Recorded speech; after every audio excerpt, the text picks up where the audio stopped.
Bismillahirrahmanirrahim. Assalamualaikum warahmatullahi wabarakatuh.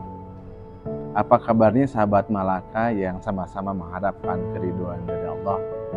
Tidak terasa Ramadan telah berlalu ya, beberapa hari terakhir kita sungguh-sungguh melaksanakan ibadah taraweh, kita sungguh-sungguh untuk membaca Quran, kita sungguh-sungguh untuk saum di bulan Ramadan dengan sebaik-baiknya saum. Nah, maka di akhir Ramadan ini mari kita berintrospeksi apakah Ramadan kita ini lebih baik daripada tahun kemarin atau sebaliknya. Mudah-mudahan kita berharap kepada Allah amalan-amalan kita yang kita kerjakan di bulan Ramadan saat ini ya, diterima oleh Allah Subhanahu wa Ta'ala. Kita akan membahas mengenai hadis daripada Rasulullah SAW bersabda, "Idza mata bana Adama qata." Ketika anak Adam ini meninggal dunia, maka terputuslah illa min salasin. Maksudnya terputus amalannya. Kecuali 3 perkara.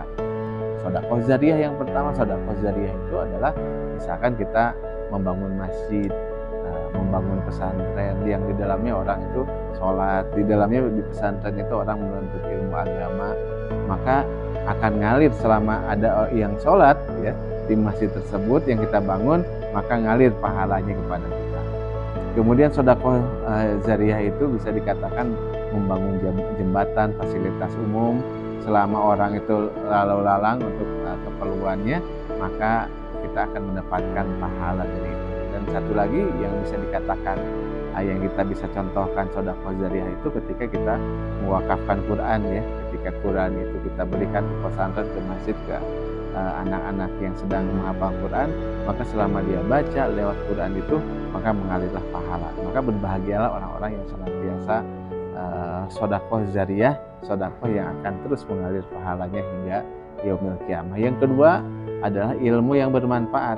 Kita dapat ilmu ya, mengikuti kajian ya, kita dapat ilmu ya, walaupun hanya bisa sholat, bisa ngaji, kita ajarkan ya pada anak-anak ya yang belum bisa ngaji, kita ajarkan. Maka barangkali anak tersebut jadi ulama besar, kemudian dia jadi orang soleh, jadi orang yang senantiasa berdakwah, kitanya mati yang mengajarkannya, maka dari anak tersebut yang dia jadi ulama besar, dia akan mengalirkan pahala yang terbaik buat kita ketika kita di alam kubur.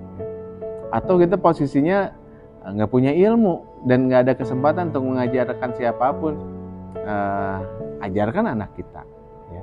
Karena lewat anak kita bisa jadi kita mendapatkan pahala jariyah dari ilmu yang bermanfaat, karena kita didik dengan baik, kita sekolahkan dengan baik ke pesantren, ya. Dengan sekolahnya itu dia jadi anak yang soleh, maka mengalirlah nanti pahala kepada kedua orang tuanya walaupun orang tuanya sudah meninggal dunia. Dan yang terakhir adalah anak soleh yang mendoakan. Anak soleh yang mendoakan, tentunya kita selaku orang tua menginginkan mempunyai anak-anak yang soleh. Dan salah satu cara untuk mempunyai anak soleh, di diri kitanya harus soleh.